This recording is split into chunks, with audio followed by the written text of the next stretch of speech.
থেকে আপনারা সাধু সঙ্গ করেন, অনেকে বহু তীর্থ গতাগতিও করেন। ভাগবত বললেন, এত তীর্থ গতাগতি, এত ভাগবত আসো, এত হরিনাম, এত পূজা পার্বণ, তবুও আমাদের ভেতরের রোগ সারছে না কেন? এখন প্রশ্ন আসবে, তাহলে মূল রোগটা কি আমাদের? এখানে ভাগবত বললেন, এখানে ভাগবত বললেন, ওগো এখন আমি এখানে ভাগবত পাঠ করতে বসেছি, আমি পাঠক। আপনারা বিনম্র শ্রদ্ধায় সংকল্প চিত্ত হয়ে ভাগবত শুনছেন, আপনারা হচ্ছেন শুদ্ধ শ্রোতা। যিনি ওখানে পুজো করেন তিনি পূজারী, আর যদি কেউ ঘুমে এখানে ধ্যান করেন সে হচ্ছে ধ্যানী।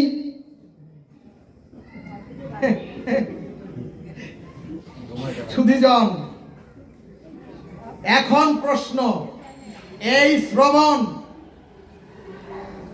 এই কীর্তন, এই পূজা, এই পাঠের বাইরে যখন আপনি আমি সংসারের সমাজে বিচরণ করি বা সংসারের সমাজে চলাফেরা করি, সেখানে আমার এই ভাবটা বা আমার এই স্বভাবটা কাজ করে তো?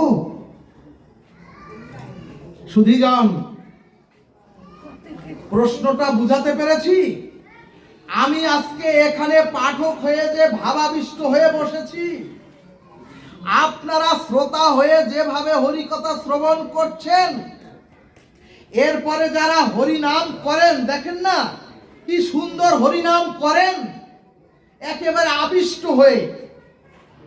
আমাদের এই ভাগবত বলছেন, এই হরিনামের আবিষ্ট ভাবটা, এই পাঠকের ভাবাবিষ্টটা, আর আপনার শ্রোতার যে এই সুন্দর ভাবে শান্ত ভাবে শুনছেন, এই শান্ত ভাবটা সব সময় থাকে তো, নাকি শুধু পূজার সময় আপনি আপনার গৃহে যখন পুজো করেন, নাকি ওই পুজোর সময় আপনি পূজারী, কিন্তু পূজার বাইরে আপনি স্বামীকে গিয়ে মন্দ বলেন,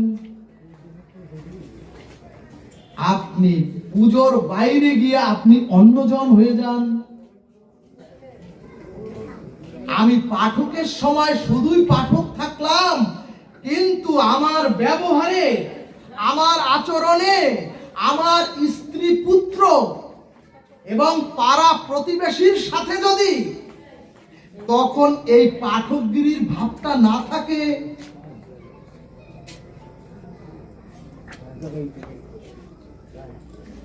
আবার আপনারা এখন শান্ত শ্রোতা হয়ে হরিকথা শ্রবণ করছেন, কিন্তু এখান থেকে বাইরে অথবা সংসারে ব্যবহারে যদি এই শান্ত সুমিষ্ট ভাব না থাকে, আপনাকে জানতে হবে, আমাকে জানতে হবে, এতদিনে আপনার সাধু সঙ্গ সফল হয়নি, আর আপনার ভিতরের রোগ সারেনি, রোগের গায়ে হাতও পড়েনি।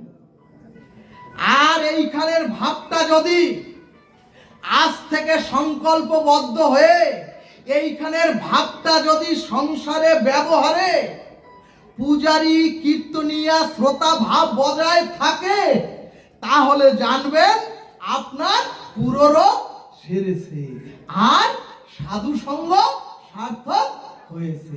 জয় নিতাই গৌর হরি বল। এখন প্রশ্ন আসবে, তাহলে ভাবটা কেমন? ভাগবত বললেন, এখানে সাধু সঙ্গে ভাগবত আসরে এই যে আমরা নারী পুরুষ সব একত্রে বসলেও কিন্তু আমাদের প্রত্যেকের কারো মনে এখন কোনো বিকার সৃষ্টি বা জন্ম হচ্ছে না। তার মানে এখানের ভাবটা, অর্থাৎ পরনারী পর স্ত্রী আমার মা বোনেরা পাশে বসে থাকলেও তাদের প্রতি আমাদের যে মাতৃত্ব ভাবটা এখন,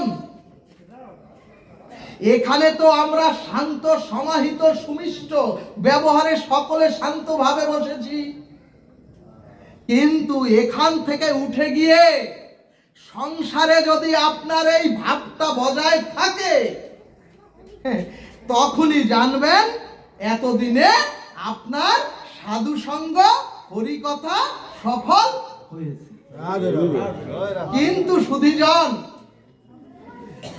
সুধীজন এক বৃদ্ধ মাঝি তার যুবক ছেলেকে নিয়ে সারা রাত্র ওই বৃদ্ধ মাঝি হাল ধরেছেন আর যুবক ছেলে বৈঠা বেয়েছেন সারাটা রাত্র, কুয়াশার রাত্রে সারা রাত্র বেয়ে সকালবেলা ওই বৃদ্ধ মাঝি তার পুত্রকে জিজ্ঞেস করছে, ও বাবা দেখ তো নৌকাটা কত দূর এগুলো।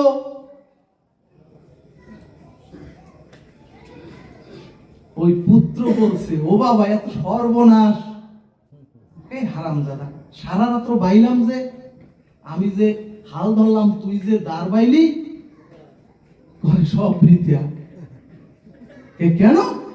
ও বাবা ওই যে গ্রাফিটা নৌকার সেই গ্রাফিটাই নোংরটাই তুলি নাই।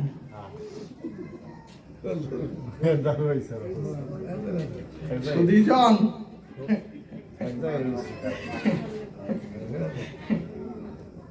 সুধীজন সাধু সঙ্গে হরি কথা শুনে যদি আপনার স্বভাবের গায়ে হাত না পড়ে, যদি এই সাধু সঙ্গ করেও যদি আপনার রোগের গায়ে হাত না পড়ে, এই সাধু সঙ্গ করে হরি কথা শুনে যদি পিতা মাতার প্রতি শ্রদ্ধা ব্যবহারে যদি ভক্তি না আসে, শুদ্ধতা না আসে, হরি কথা শুনেও যদি আপনার পাড়া প্রতিবেশীর সাথে ব্যবহারে যদি শুদ্ধতা না আসে, যদি সমাজে সংসারে যদি আপনার সবার সাথে ভদ্র ব্যবহার না আসে, তাহলে সব বৃথা। ভাগবত বললেন তাহলে সাধু সঙ্গ হরি কথা কোনো কাজে আসেনি, আর আপনার রোগও সারেনি। বলো না গো রাধে রাধে। এরপরে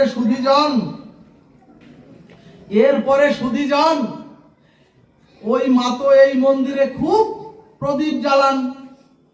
আমরা প্রত্যেকেই যার যার গৃহ মন্দিরে প্রদীপ জ্বালাই, ধূপ জ্বালাই, আরতি করি। ভাগবত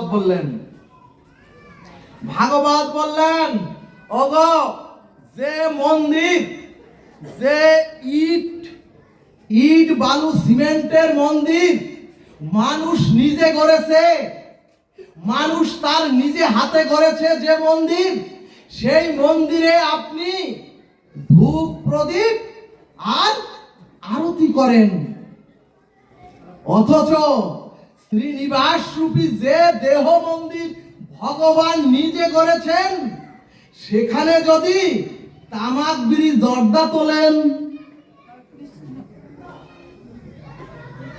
তাহলে জানবেন আপনার স্বভাবের গায়ে হাত পড়েনি, আপনি ধার্মিক হতে পারেননি। ভক্তগণ কষ্ট পাবেন না। ভাগবত মানুষকে সুসংস্কার করে, ভাগবত মানুষকে ভদ্র করে, ওই কুসংস্কার থেকে সুসংস্কার করে দিব্য কান্তি দেহ তৈরি করে এই ভাগবত জীবকে নিত্য ধামে পৌঁছে দেয়। জয় নিতাই গৌর হরি বল।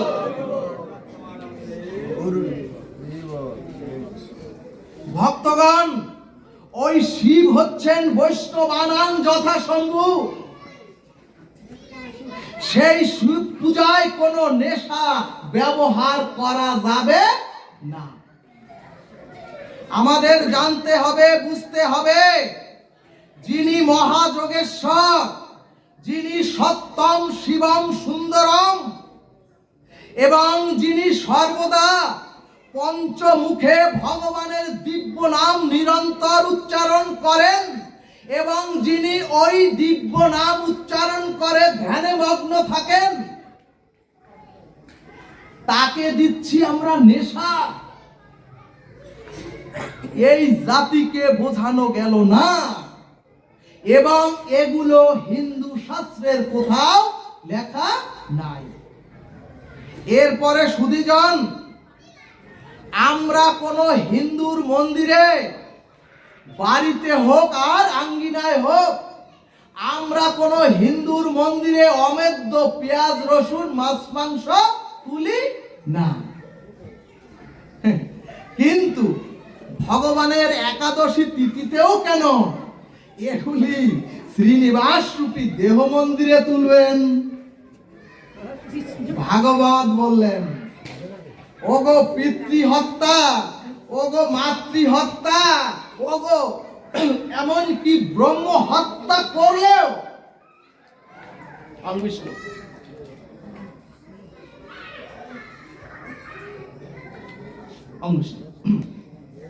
সুধীজন, ভাগবত বললেন, ওগো সরাসরি এসে পিতৃ হত্যা, মাতৃ হত্যা, এমনকি ব্রহ্ম হত্যা করলেও সেই পাপের প্রায়শ্চিত্তের বিধান শাস্ত্রে লিপিবদ্ধ আছে। কিন্তু জেনে শুনে সনাতনী হিন্দু কোন নরনারী যদি জিহ্বার লালসায় একাদশী ব্রতের দিনেও পঞ্চশস্য খায়, তাহলে সেই পাপের প্রায়শ্চিত্তের কোন বিধান কোন শাস্ত্রে লিপিবদ্ধ নাই। ভক্তগণ, শাস্ত্র শব্দের অর্থ হচ্ছে যে আপনাকে শাসন করে, যে আপনাকে সংশোধন করতে পারে, সেই হচ্ছে শাস্ত্র। এমনকি সুধীজন, মা বাবা যদি মারা যায় তাহলে ওই শ্মশানেও কি নেশা অথবা বিড়ি সিগারেট দিতে হয়?